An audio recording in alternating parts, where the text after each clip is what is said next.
الحمد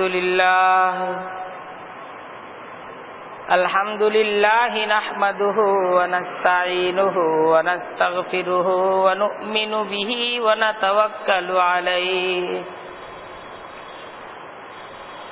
ونعوذ بالله من شرور أنفسنا ومن سيئات أعمالنا من يهده الله فلا مضل له ومن يضلله فلا هادي له ونشهد أن لا إله إلا الله وحده لا شريك له ونشهد أن سيدنا ومولانا محمدا عبده ورسوله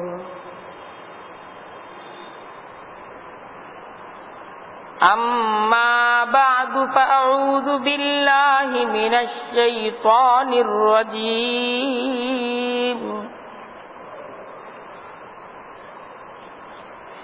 بسم الله الرحمن الرحيم قل إن صلاتي ونسكي ومحياي ومماتي لله رب العالمين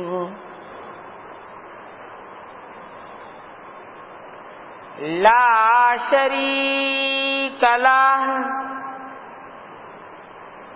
وبذلك أمرت وأنا أول المسلمين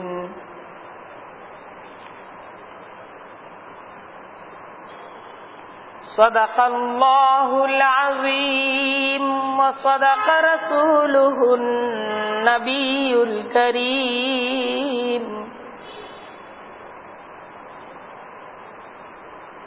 ونحن على ذلك من الشاهدين والشاكرين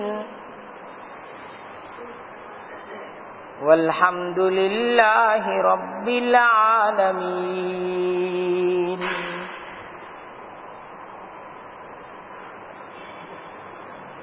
سبحانك لا علم لنا إلا ما علمتنا إنك أنت العليم الحكيم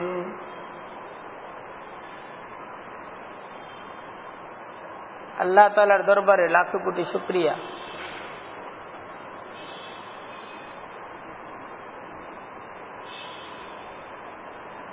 জুমার আজান হয়ে গেছে,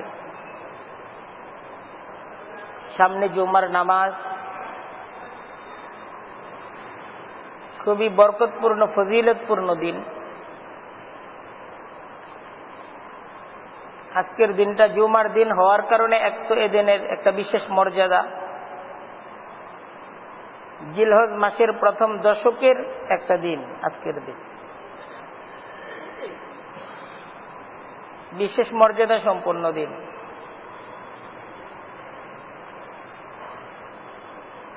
যদিও তারিখ হিসেবে আজকে আমাদের 7 জিলহজ, কিন্তু আজকের এই দিনেই হাজী সাহেবরা আরাফার ময়দানে অবস্থান করতেছে।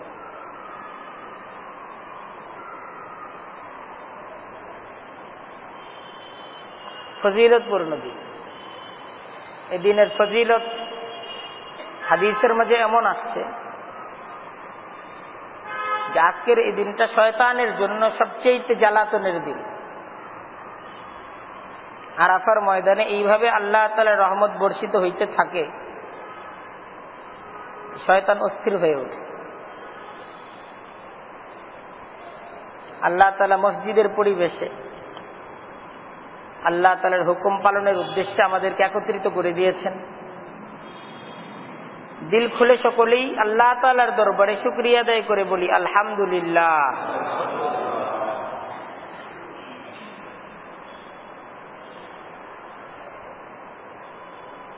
আমাদের পরিচয় হলো আমরা আল্লাহ তাআলার বান্দা, আর আল্লাহ তাআলা তিনি আমাদের মুনিব। আমাদেরকে আল্লাহ তাআলাই সৃষ্টি করেছেন।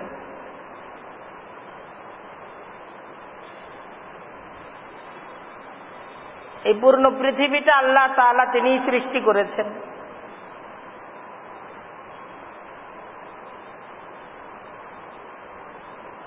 হুয়াল্লাযী খালাকা লাকুম মা ফিল আরদি জামিআ।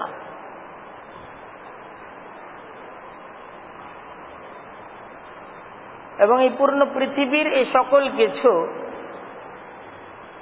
আল্লাহ তাআলা আমাদের জন্য সৃষ্টি করেছেন, আমাদেরকে সেবা দেওয়ার জন্য। আল্লাহ তাআলার বিশাল সৃষ্টি সূর্য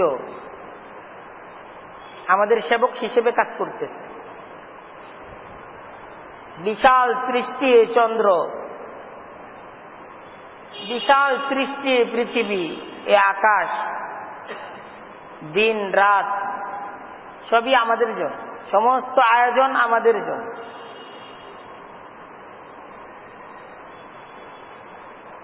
কারণ আমরা আল্লাহর বান্দা, খাস বান্দা, মনোনীত বান্দা, বাছাইকৃত বান্দা। জমিনে আমরা আল্লাহর খলিফা।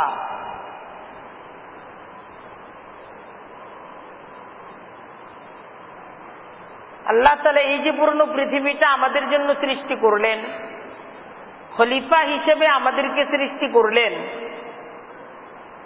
আমাদের কাছে আল্লাহ তাআলার দাবি কি? আমরা তো নিজেরা নিজেরা সৃষ্টি হই নাই। আমরা যে নিজেরা নিজেরা সৃষ্টি হই না, এই কথাটা তো আমরা সবাই বুঝি। কেউ তো এই দাবি করে না আমি নিজে নিজেই সৃষ্টি হয়েছি। এই দাবিটা তো কেউ করে না যে আমার প্রয়োজনগুলো, আমার যা যা প্রয়োজন আমি সব নিজেই তৈরি করে নিই। আমি আমার কোনো প্রয়োজনের জন্য আমি কারো মুখাপেক্ষী না। এ কথা কেউ বলতে পারবে? এ কথা কারো বলার শক্তি আছে? আমরা মুখাপেক্ষী। আমাদের প্রয়োজন পূরণের জন্য আমরা মুখাপেক্ষী। কার মুখাপেক্ষী? আল্লাহর। কার মুখাপেক্ষী? আল্লাহর মুখাপেক্ষী। আমাদের সমস্ত প্রয়োজন পূরণের জন্য আমরা আল্লাহর মুখাপেক্ষী। সব সময়, সব অবস্থায়, সকল ক্ষেত্রে আমরা আল্লাহর মুখাপেক্ষী।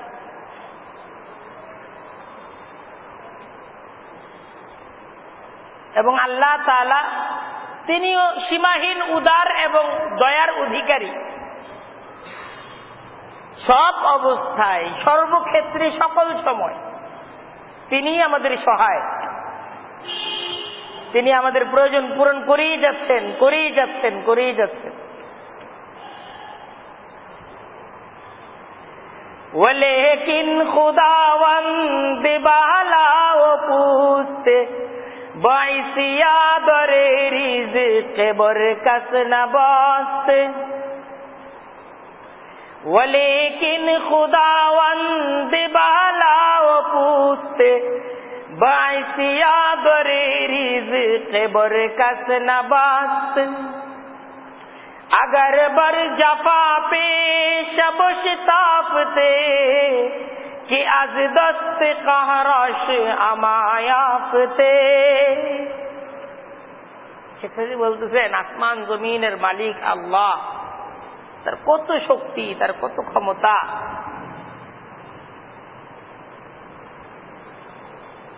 তিনি আমাদের সমস্ত প্রয়োজনগুলো পূরণ করে যাচ্ছেন এভাবে।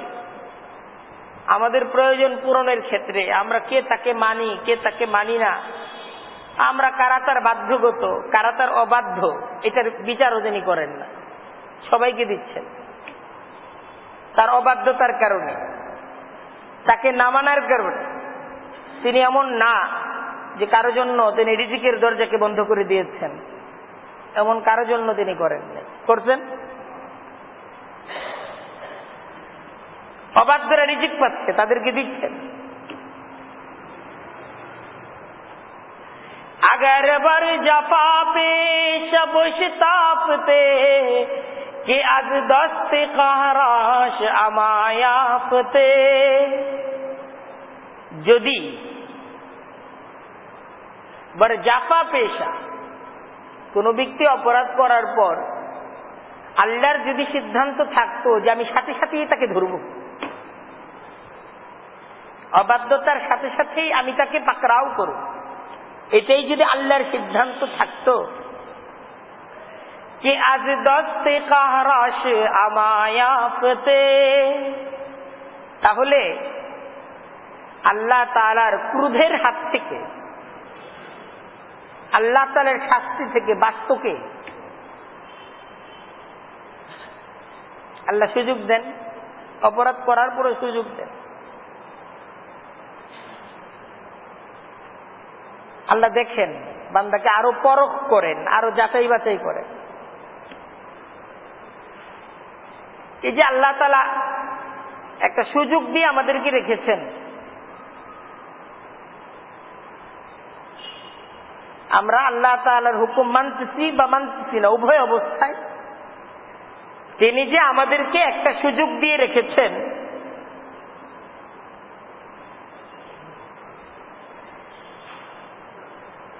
এই সুযোগটা আমাদের কাছে আমানত। এই সুযোগ দিয়ে রাখার অর্থ এই না যে আমাদের উপর কোনো জিম্মাদারি নেই। এই সুযোগ দেওয়ার অর্থ এই না যে আমরা যারা আল্লাহকে মানব আর আমরা যারা আল্লাহকে মানব না, আমরা সবাই সমান। আল্লাহ একটা সুযোগ দিয়ে সবাইকে রেখেছেন, যে মানতেছে তাকেও সুযোগ দিচ্ছেন, যে মানতেছে না তাকেও সুযোগ দিচ্ছেন। কিন্তু এই সুযোগ দেওয়ার অর্থ কি এই যে যে আল্লাহকে মানতেছে আর যে আল্লাহকে মানতেছে না সবাই সমান? উত্তর দেন। অর্থ কিন্তু এই, আফানাজালুল মুসলিমিনা কাল মুজরিমিন। আল্লাহ বলতেছেন একজন আমাকে মানলো, একজন আমাকে মানলো না, উভয়ের সাথে আমি সমান আচরণ করব, এটা তোমরা ভাবো?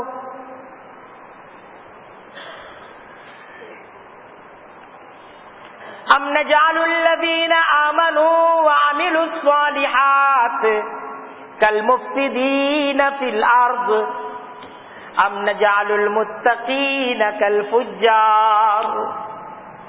একজন ঈমান আনলো, সৎকর্ম করলো, আর আরেকজন ঈমান আনলো না, অসৎকর্ম করলো, এর উভয় সমান? আল্লাহ প্রশ্ন করতেছে। তাদের জীবন মৃত্যু কি সমান? উভয়ের জীবন একরকম, মৃত্যু একই রকম হবে? প্রশ্ন করতেছে। তাই দেখেন, আমাদের কাছে আল্লাহ তাআলার একটা দাবি আছে। সে দাবিটা হলো যে আমরা আল্লাহর বান্দা, আমরা আল্লাহর গোলাম, আর এই বান্দা এবং গোলামের জন্য আল্লাহ তাআলা পুরো পৃথিবীটা তাদের জন্য সুযোগ করে দিয়েছেন, সেবার জন্য সমস্ত কিছু উন্মুক্ত করে দিয়েছেন। সব তোমার কথা শুনবে, সবকিছুকেই তুমি তোমার মতো করে কাজে লাগাতে পারবে। কিন্তু একটা চাওয়া আছে আল্লাহ, সেই চাওয়াটা হলো যে বান্দা শুধু আল্লাহকেই ভালোবাসবে। বান্দা কাকে ভালোবাসবে? আল্লাহকে ভালোবাসবে বান্দা, এটা আল্লাহর বান্দার কাছে চাওয়া। অন্য সকল কিছুর মহব্বতের উপর বান্দা আল্লাহর মহব্বতকে প্রাধান্য দিবে।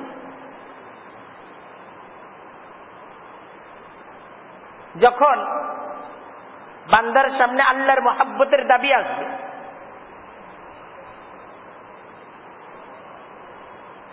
তখন অন্য যত কিছুর মহব্বত আছে বান্দা নির্দ্বিধায় সমস্ত কিছুকে কুরবান করে দিবে। এটা হলো আল্লাহর বান্দার কাছে পাওনা। আল্লাহর হুকুম যখন আসবে, বান্দা সকল কিছুর উপর আল্লাহর হুকুমকে প্রাধান্য দিবে। সকল কিছুর মহব্বতের উপর বান্দা আল্লাহর মহব্বতকে প্রাধান্য দিবে।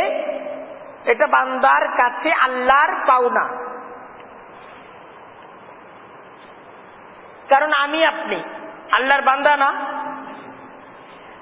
এখন একটু আমরা ভাবি যে আমি আর আপনি আমাদের জীবনে যা কিছু পেয়েছি কে দিতেন? আল্লাহ দেন নাই, আমি পাইছি। এমন কিছু আছে? আমি যা পাইছি, আমি সন্তান পাইছি, কে দিচ্ছেন? সম্পদ পাইছি, দিচ্ছেন কে? আল্লাহ দিচ্ছেন। সব আল্লাহর দিক।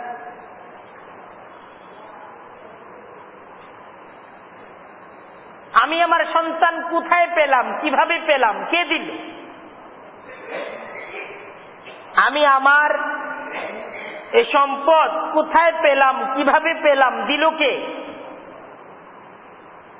আমি আমার যে সামাজিক মর্যাদা, পদ, যোগ্যতা, মেধা, এটা কোথায় পেলাম, কিভাবে পেলাম, কে দিল? সমস্ত কিছুই আল্লাহর দান। আমার যোগ্যতা আল্লাহর দান, আমার মেধা আল্লাহর দান, আমার নেতৃত্ব, আমার প্রভাব আল্লাহর দান, আমার সহায় সম্পদ আল্লাহর দান, আমার এলেম, আমার জ্ঞান। আমি যে পাগল না, আমি যে নির্বুধ না, আমার যে জ্ঞানের শক্তি, এটাও আল্লাহই দিয়েছেন আমাকে। আমার সন্তানাদি, পরিবার, আপনজন, আত্মীয় স্বজন, আমার বাছাইকৃত না, আল্লাহর বাছাই করা। এরা যে আমাকে মায়া করে, মহব্বত করে, এদের অন্তরে মায়া মহব্বত আল্লাহই দিয়েছেন। আমার মা যে আমাকে ভালোবাসে, মায়ের অন্তরের মাঝে আমার প্রতি মহব্বত, এ নির্ভেজাল টান, এটাও কার দান?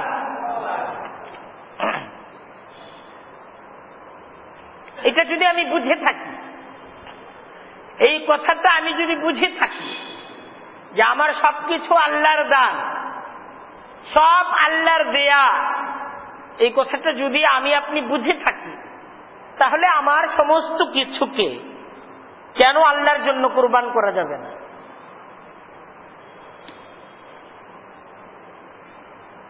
আল্লাহর হুকুম যখন আসবে, কেন আমি কুরবান করতে পারব?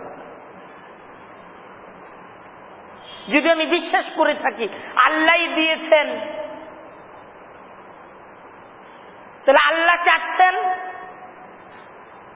যিনি দিয়েছেন আমি চেয়ে পাই নাই, জোর করে পাই নাই, তিনিই দিয়েছেন।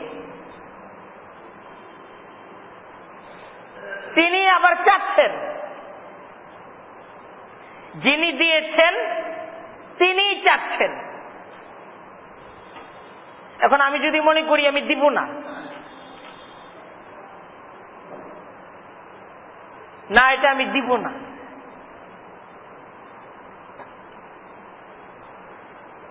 তাহলে এটাকে আব্দিয়তের আচরণ হলো। আমি কেন দিব না? তিনি তো আমাকে আরো দিবেন, এখনো দিচ্ছেন, সবসময় দিয়েই যাচ্ছেন। আমি জানি তিনি যদি না দেন আমি পাবো না। পাওয়ার কোনো ক্ষমতা আমার নাই, অর্জনের কোনো ক্ষমতা তো আমার নাই। তিনি যদি দেন আমি পাবো, তিনি যদি না দেন আমার পাওয়ার ক্ষমতা নাই। আমার সবকিছুই তার দেয়া, তিনি তো আমার কাছে সবকিছু চাচ্ছেন না।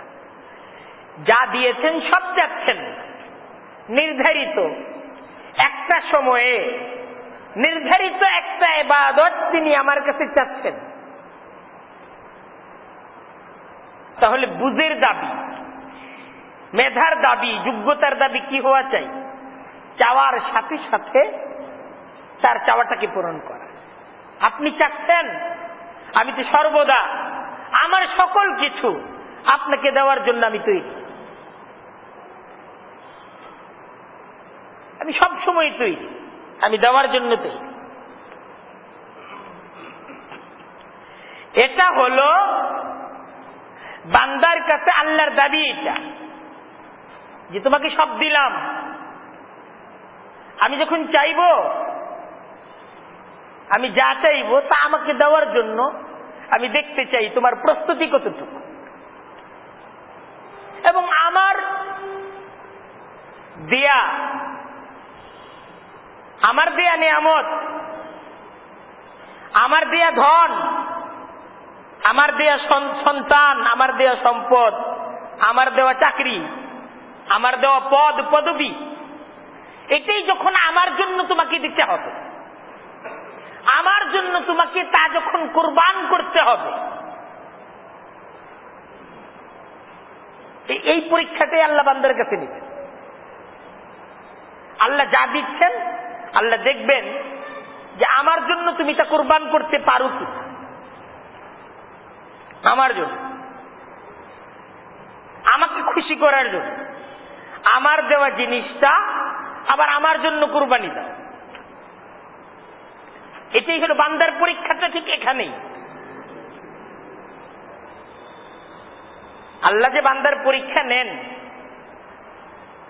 এবং এই পৃথিবীর জগৎটা যে পরীক্ষার জগৎ, এখানের পরীক্ষাটা এই যে আল্লাহ আমাকে যা দিয়েছেন আল্লাহর হুকুমে তা কুরবান।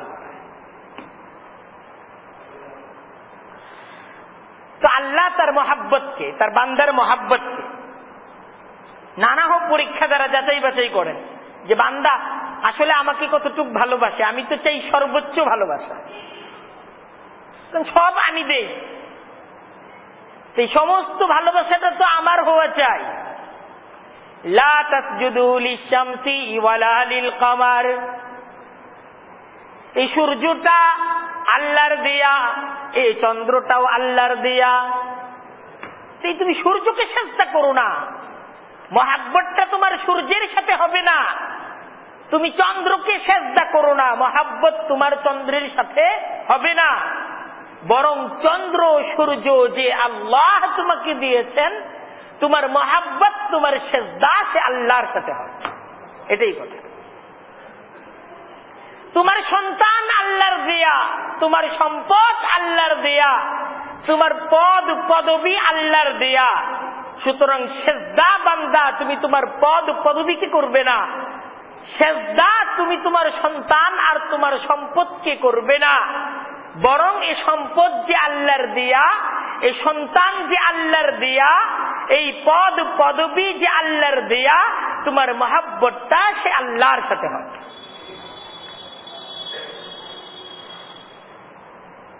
এই সিদ্ধান্তটা জীবনে যারা নিতে পারে যে না আমার মহাব্বতটা যিনি দিয়েছেন তার সাথে হবে, যিনি দিয়েছেন, আমার এই ফুলের সাথে মহাব্বত না, মহাব্বত ফুলের স্রষ্টার সাথে। আমার মহাব্বত এ সম্পদের সাথে না, মহাব্বত যিনি দিয়েছেন এ সম্পদের স্রষ্টার সাথে আমার মহাব্বত। এই সিদ্ধান্ত যারা নিতে পারে, আল্লাহ যতভাবে পরীক্ষা করেন তারা পরীক্ষায় উত্তীর্ণ হয়ে যায়। আর জীবনের এই সিদ্ধান্ত নিতে যারা ভুল করে তারা এই পরীক্ষায় উত্তীর্ণ হতে পারে না, তারা এই ইমতিহানে, এই পরীক্ষায় তারা অকৃতকার্য হয়ে যায়।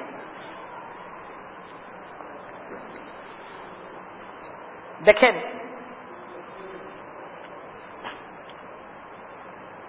আল্লাহ তার সমস্ত বান্দাদের কি পরীক্ষা করেন, নানাভাবে পরীক্ষা করেন। যে আল্লাহর যত নৈকট্যশীল তার পরীক্ষাটা তত কঠিন। হযরত ইব্রাহিম আলাইহিস সালাম খলিলুল্লাহ, মুসলিম জাতির পিতা, আল্লাহ কুরআনে ঘোষণা দিয়েছেন মিল্লাতা আবিকুম ইব্রাহিম মিল্লাতা আবিকুম, তোমাদের এই জাতির পিতাকে ইব্রাহিম। হুয়া সাম্মাকুমুল মুসলিমিন, তোমাদের আদর্শ পুরুষ তিনি। যেমন তার মর্যাদা, যেমন তার আল্লাহর সাথে ভালোবাসা, যেমন তার আল্লাহর নৈকট্য, তার জীবনে পরীক্ষাও তেমন।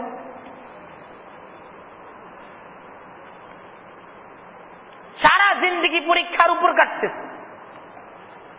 সেই যখন বুঝ শক্তি তৈরি হলো, তার জীবনের পরীক্ষা শুরু হলো। আল্লাহর ভালোবাসার পরীক্ষা দিতে যেয়ে একটা পর্যায়ে আল্লাহর তৌহিদের কথা বলতে যে নিজ পরিবার, নিজ গোত্র, নিজ সমাজ, সকল কিছুর সাথে তিনি তার সম্পর্কহীনতাকে ঘোষণা করেন। শেষ বয়স, বৃদ্ধ বয়স, আল্লাহ তাআলার কাছে আবদার করে তিনি এক সুসন্তান আল্লাহর কাছে কামনা করলেন। এই বৃদ্ধ বয়সে আল্লাহ তাআলা তার চাওয়া পূরণ করে তাকে এক সুসন্তান দান করলেন। খলিলুল্লাহর সন্তান ইব্রাহিম, খলিলুল্লাহর সন্তান।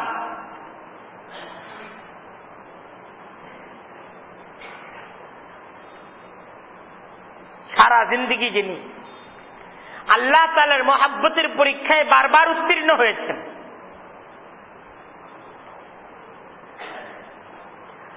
সেই ইব্রাহিম খলিলুল্লাহর সন্তান, তার নাম তিনি রাখলেন ইসমাইল।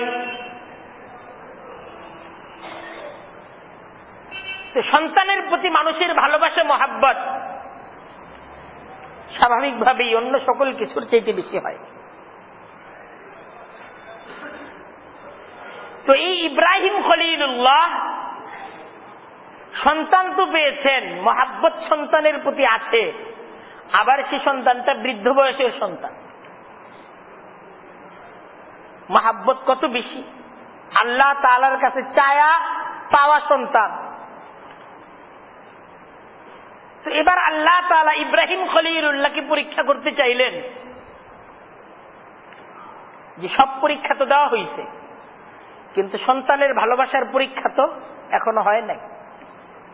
বৃদ্ধ বয়সে আবারও পরীক্ষার হলে ঢুকায় দেবে, এখন পরীক্ষা দিয়ে আসতে হবে। স্বপ্ন যুগে আল্লাহ তাআলা তাকে আদেশ করলেন, কলিজার টুকরা ইসমাইলকে কোরবানি করে দাও। স্বপ্ন যুগে আদেশ, কঠিন ইমানের পরীক্ষা। তো ইব্রাহিম খলিলুল্লাহ কি করলেন? ঘুম থেকে উঠেই লাব্বাইক বলে দাঁড়িয়ে গেলেন। সুবহানাল্লাহ। ঘুম থেকে উঠেই লাব্বাইক বলে তৈরি হয়ে গেলেন।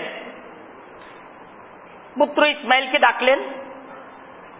পুত্র ইসমাইলকে বললেন, ইয়া বুনাইয়া, হে আমার আদরের সন্তান, ইন্নী আরা ফিল মানাম আন্নী আযবাহুকা, ইন্নী আরা ফিল মানাম আন্নী আযবাহুকা। আমি যে স্বপ্নের মাঝে দেখলাম যে তোমাকে আমি কোরবানি করতেছি। ফানজুর মাযা তারা, তুমি একটু চিন্তা করে দেখো যে তোমার মত কি। আল্লাহু আকবার। কিশোর ছেলে ইসমাইল, ইব্রাহিম খলিলুল্লাহর ছেলে ইসমাইল, তো বাবা যেমন কোরবানির জন্য প্রস্তুত, বাবা কোরবানি দেওয়ার জন্য প্রস্তুত, সারা জিন্দেগি তো কোরবানি দিতেন। আল্লাহর হুকুম যখনই আসছে, জীবনের সমস্ত পরীক্ষায় যে আল্লাহ তুমি আমার কাছে সবচেয়ে বেশি প্রিয়, জীবনের সমস্ত পরীক্ষায় তিনি কিন্তু উত্তীর্ণ হয়েছেন। এই শেষ বয়সের এই পরীক্ষায় হযরত ইব্রাহিম আলাইহিস সালাম যখন পরীক্ষা দিবেন তো চিন্তা করলেন ছেলেরও একটা পরীক্ষা নেই, এটা তো আমার পরীক্ষা দেওয়ার সাথে সাথে আমার ছেলেরও পরীক্ষা দিতে হবে। এখন বাবারও পরীক্ষা দিতে হবে, ছেলেরও পরীক্ষা দিতে হবে।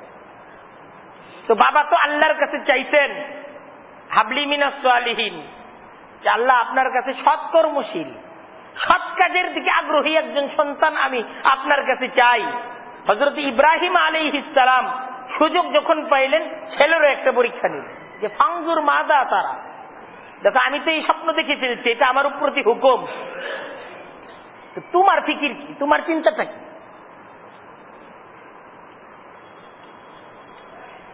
পুত্র ইসমাইল বাবা ইব্রাহিম খলিলুল্লাহকে জবাব দিল, ইয়া আবাতি ইফআল মা তা'মুর, ইয়া আবাতি ইফআল মা তা'মুর, ইয়া আবাতি।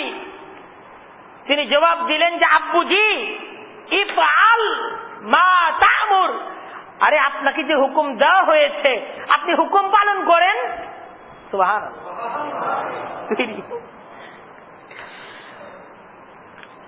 তো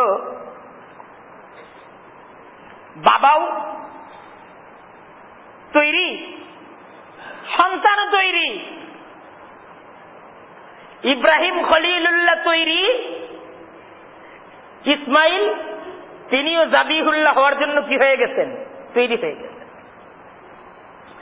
সদফরা কে বিনি জিদুরদানপুর না আকদের দারাদ কে এক দানা দুর, তু আদুর মকনুন এক দানাই कि पैराए सुल्तानत खानाई सदफरा के बीनी से दुर्दानपुर ना कदर दारद के एक दाना दुर तू आदुर मकनून एक दानाई कि पैराए सुल्तानत खानाई।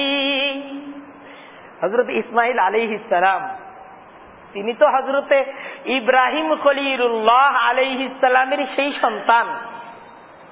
আল্লাহ তাআলা যার বংশের মাঝে তার প্যারা হাবিব সৃষ্টির সেরা মানুষটাকে, বরং আল্লাহর সৃষ্টির সর্বোত্তম ব্যক্তিটাকে আল্লাহ তাআলা যার উরুসের মাঝে জন্ম দিলেন, তার মাঝে মহাব্বত, তার মাঝে কি জজবা দ্বারা আল্লাহ তাআলা তাকে কি মহাব্বত দ্বারা যে গড়ে তুলেছিলেন, সেই মহাব্বত বান্দার সাথে সেই মহাব্বতের মুআমালা আল্লাহই ভালো জানেন, আল্লাহই ভালো জানেন।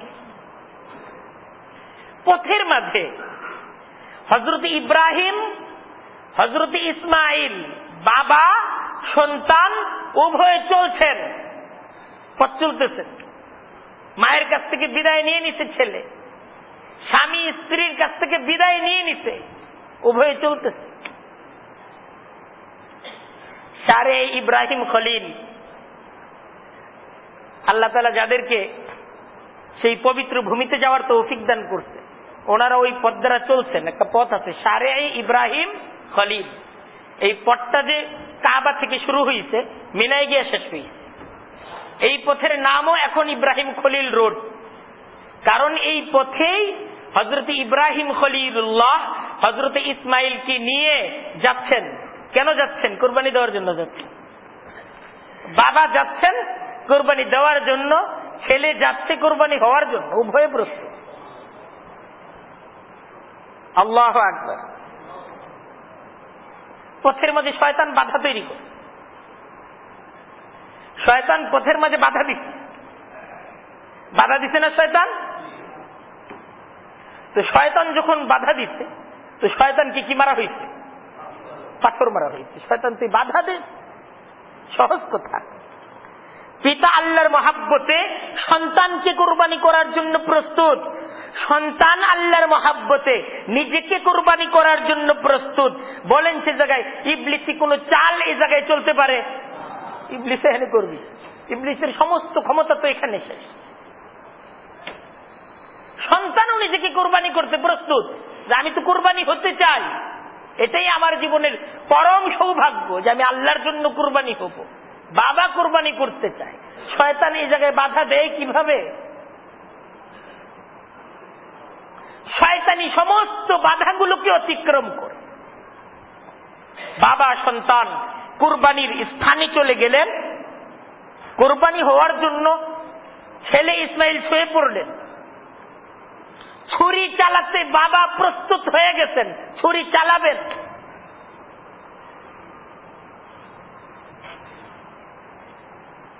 সন্তান নিজেকে প্রস্তুত সঁপে দিয়েছে, আমি কুরবানি হব। বাবা ছুরি চালাচ্ছেন। দেখেন, এটা মহাব্বতের মুআমেলা, এটা জ্ঞান বিজ্ঞান আর আকলের মুআমেলা না। इल्म ने मुझसे कहा इश्क है दीवानापन, इश्क ने मुझसे कहा इल्म है तखमीन ज़न, इल्म ने मुझसे कहा इश्क है दीवानापन, इश्क ने मुझसे कहा इल्म है तखमीन ज़न। আল্লামা ইকবাল খুব সুন্দর আলোচনা করতেছে যে জ্ঞান বিজ্ঞান পৃথিবীর দর্শন এরা একটা কথা বললে, সে কথাটা হলো ইশক হে দেওয়ানাপন। এই ভালোবাসা মহব্বত এইসব পাগলামি করতে নাই। নিজেকে স্থির রাখো, পাগল হইও না, অন্ধ হইও না, অন্ধ হইও না, নিষেধ করে। কিন্তু মহাব্বত এটা তো অন্ধত্ব চায়। মহাব্বত কি চায়? মহাব্বত কি চায়? অন্ধ হয়ে যাও, এটাই তো চায়। মহাব্বতের কথাই তো তুমি অন্ধ হও, কারণ অন্ধ হওয়া ছাড়া কি মহাব্বতটিকে, মহাব্বতের মুআমেলাই হলো অন্ধত্বের মুআমেলা। আল্লামা ইকবাল বলতেছে, আর আল্লাহ চাচ্ছেন তুমি দুনিয়ার মহাব্বতে অন্ধ না হয়ে আমার মহাব্বতে অন্ধ হয়ে যাও। হযরত ইব্রাহিম খলিলুল্লাহ, আল্লাহর আদেশ হয়ে গেছে ছেলেকে কোরবানি করতে হবে, কোরবানি করার জন্য প্রস্তুত। অন্ধত্ব না এটা? অন্ধত্ব না এটা? বিবেক বুদ্ধিতে মিলে কেউ বলবে এটা বিবেকবানের কাজ বলবে কেউ, কিন্তু মহাব্বতের কাজ, এটা মহাব্বতের কাজ। এটা এখানে বিবেকের হিসাব নাই। এটাকে বিবেককে আনাই ঠিক না, ভুল বিবেককে আনা। মহাব্বতের মুআমেলা।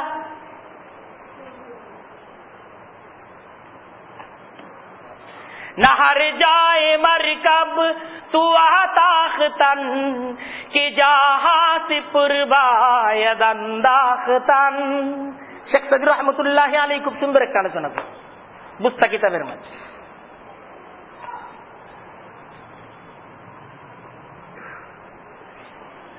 আলোচনাটা দৃষ্টান্ত দিলে খুব সুন্দর বুঝে আসবে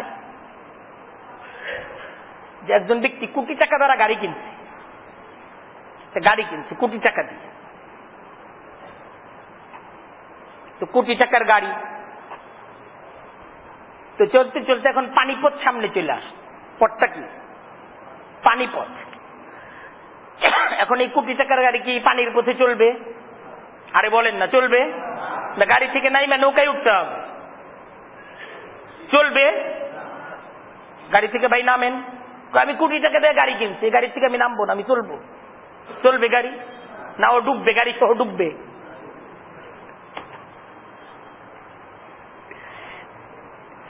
नहर जाए मरकब तू आताख्तन कि जहां से पुरबायदाख्तन। খুব কড়া ভাবে শেখ সাদি রহমতুল্লাহ আলাইহি বলতেছেন, তোমার বিবেক দিচ্ছেন কে? মেধা দিচ্ছে কে?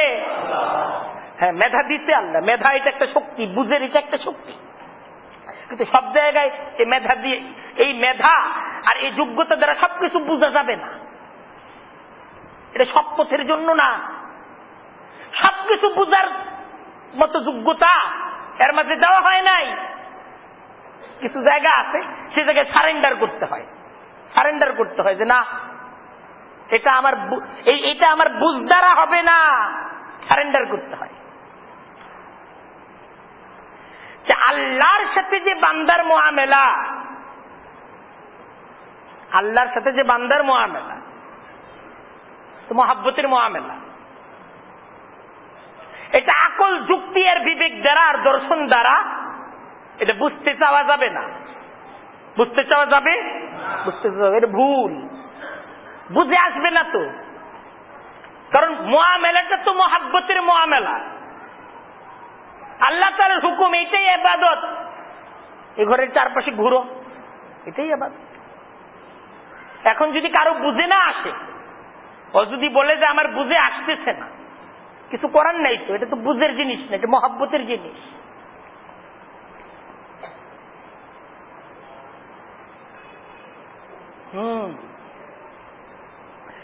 वो दिल में आती है समझ में नहीं आती, बस जान लिया मैं तेरी पहचान यही है।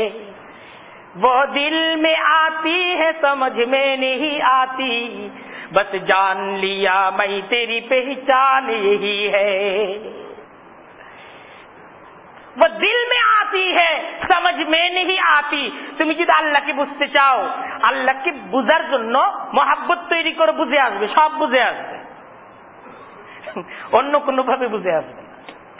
वो दिल में आती है समझ में नहीं आती, এটাই আল্লাহর পরিচয়। কবি বলতেছেন बस जान लिया मैं तेरी पहचान यही है। আল্লাহ এটাই তো তোমার পরিচয়। তোমারে আসলে মহাব্বত ছাড়া, মহাব্বত তৈরি করা ছাড়া তোমাকে আসলে বোঝা যায় না। তোমাকে তারাই বুঝতে পারে যারা নিজের মাঝে মহাব্বত তৈরি করে। আর যারা মহাব্বতকে তৈরি করতে ব্যর্থ হয় তাদের প্রশ্ন জাগে, তাদের বুঝে আসে না, বুঝে আসে না। সেই হযরত ইব্রাহিম খলিলুল্লাহ কুরবানি দিয়ে দিচ্ছেন ছেলেকে, ছেলে নিজেকে কুরবানি দিয়ে দিচ্ছে, মহাব্বতের মুআমেলা। বুঝে আসবে, এটা বুঝে আসবে, বুঝে আসবে। মুআমেলাটা মহাব্বতের মুআমেলা। আল্লাহ তাআলা এই মহাব্বতের পরীক্ষায় নিতে চান। ইব্রাহিম খলিলুল্লাহর পরীক্ষা নিতেন কিশোর ছেলে ইসমাইল, তারও পরীক্ষা নিতেন, বাবা ছেলে উভয়ে।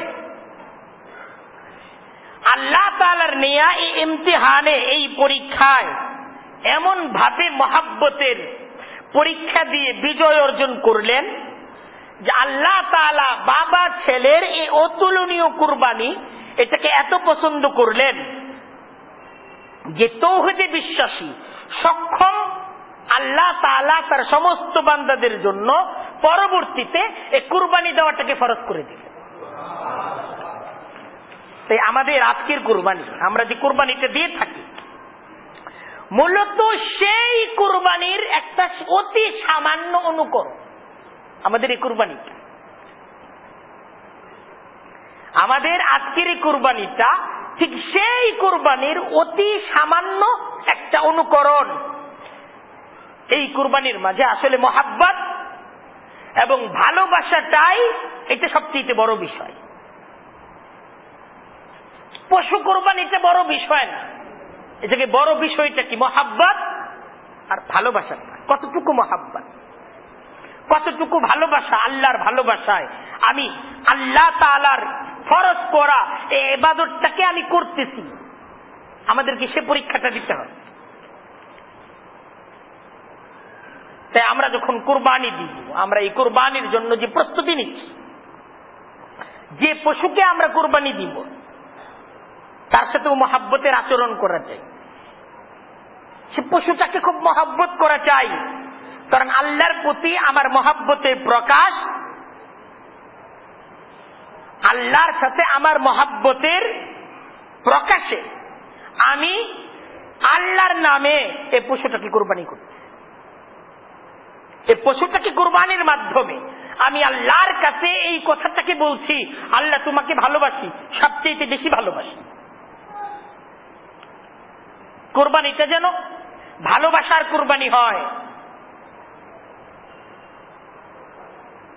কুরবানির মহান উদ্দেশ্য কি?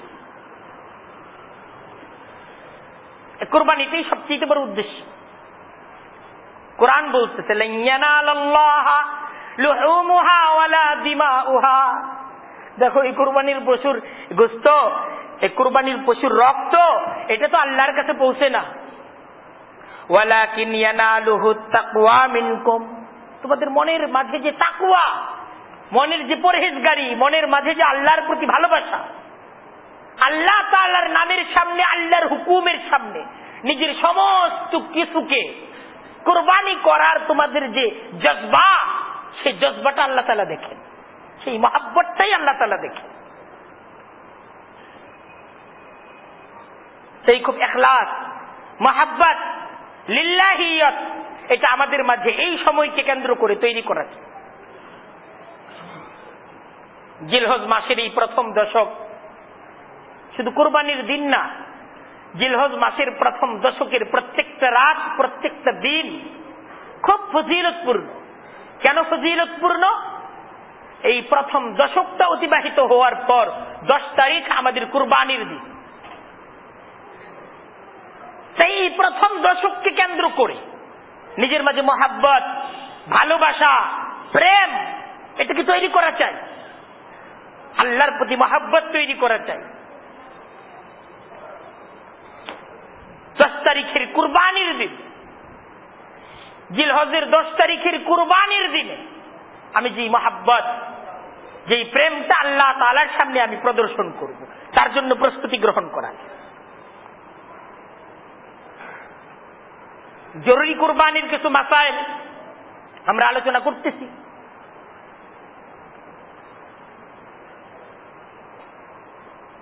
আমরা যারা এই মহান, এই বরকতপূর্ণ ইবাদতের মাঝে শরীক হব, এই ইবাদতটাকে খুব ভালোভাবে বুঝে নেওয়া চাই।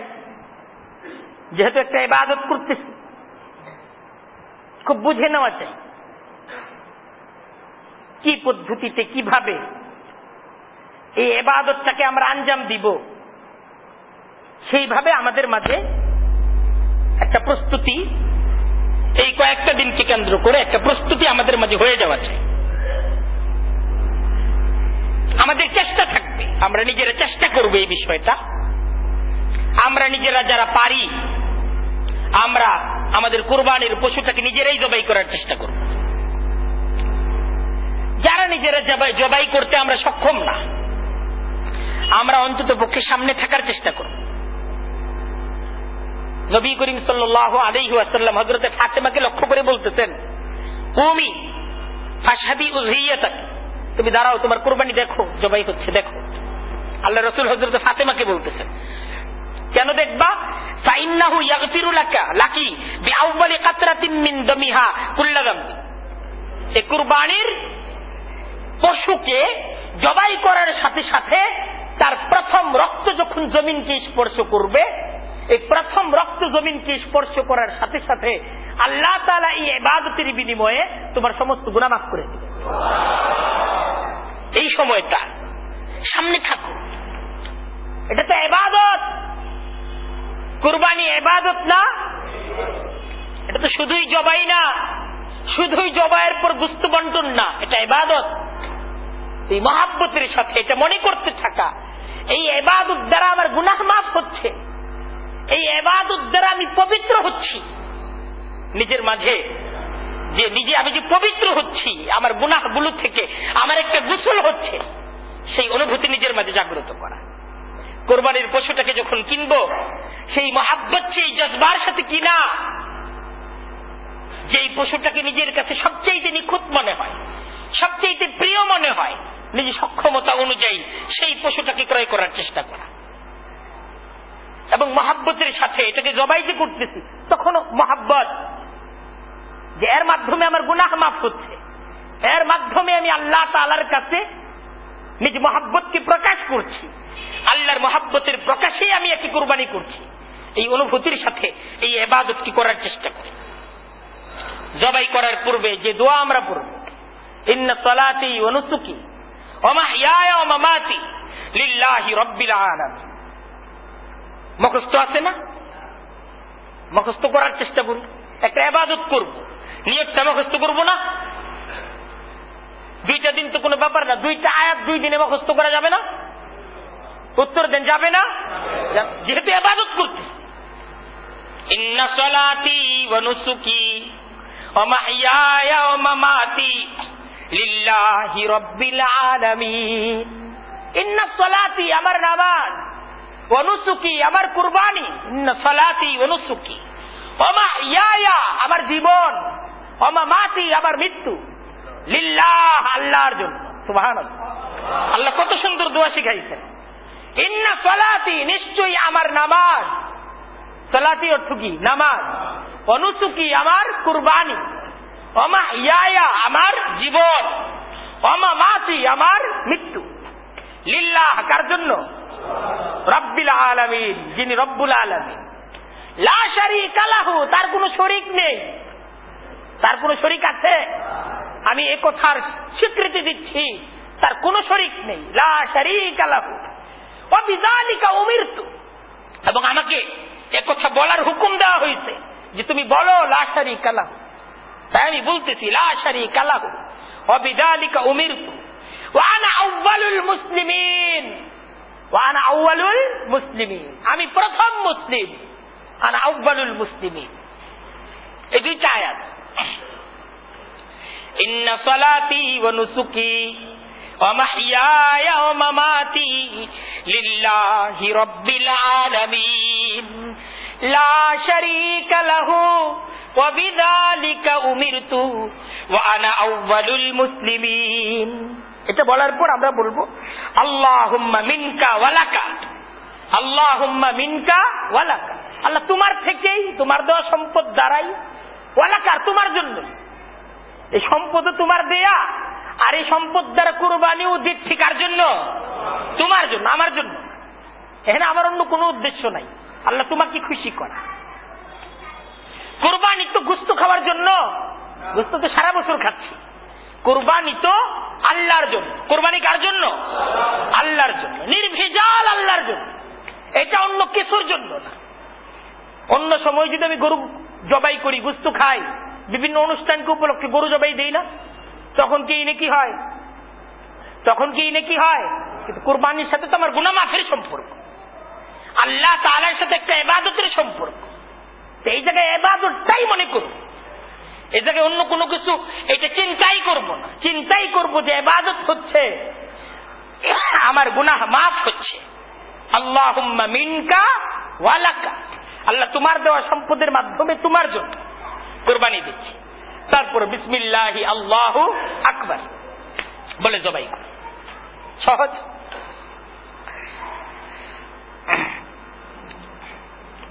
কুরবানির পশুকে জবাই করার পর পশুর নাড়াচাড়া বন্ধ হওয়ার পূর্বেই তার রক কাটা, চামড়া ছিলা ইত্যাদি কাজগুলো শুরু করা মাকরুহ। জবাই করার পর তার প্রাণ, তার নাড়াচাড়া বন্ধ হওয়া পর্যন্ত তাকে সুযোগ দেওয়া। নাড়াচাড়া বন্ধ হওয়ার পর তার চামড়া ছিলা, রক কাটা ইত্যাদি কাজগুলো পরবর্তীতে শুরু করা। আমি তো ইবাদত করছি, এত তাড়াহুড়া কেন? আমার নামাজ ঠিক যেরকম ধীর স্থির ভাবে আমি আমার নামাজকে পড়ার চেষ্টা করি, ঠিক না? রোজাটা ইফতারির আগে কি আমি কি ইফতার করি? মাগরিবের আজানের আগে। এখানে তাড়াহুড়া কেন? এটাও তো ইবাদত, এখানেও তাড়াহুড়া করতে নেই। খুব ধীর স্থির ভাবে কুরবানির পশুর নড়াচড়া বন্ধ হওয়ার পর আমি চিন্তা করব যে এখন চামড়া ছেলা শুরু করি।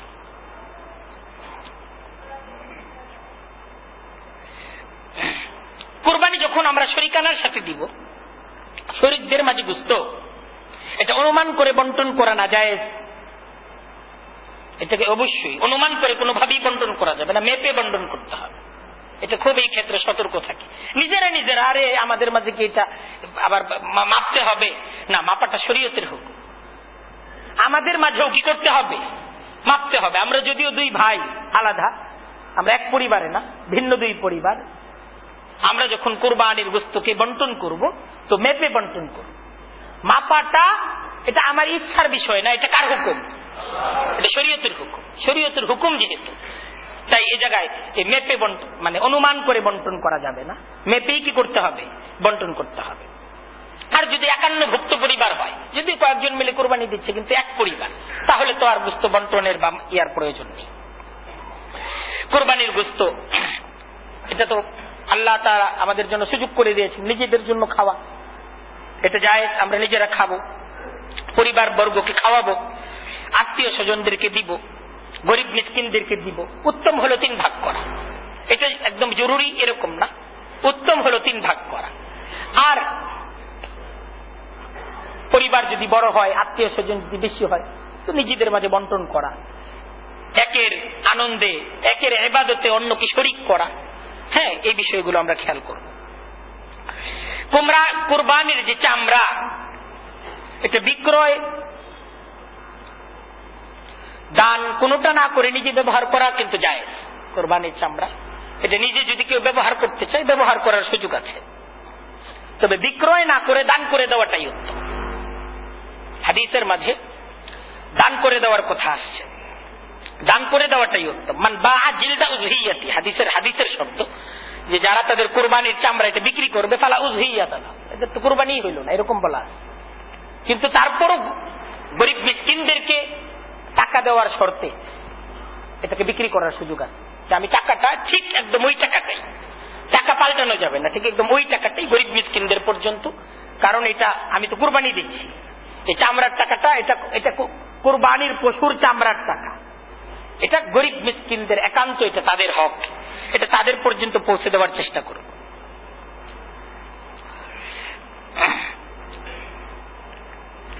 যাদেরকে যাকাত দেয়া যায় তাদেরকে এই কোরবানির চামড়া এটা তাদের পর্যন্ত এটাকে পৌঁছে দেওয়া। যারা যাকাত নিতে পারে কোরবানির চামড়ার টাকাটা এটা তারাই নিতে পারে।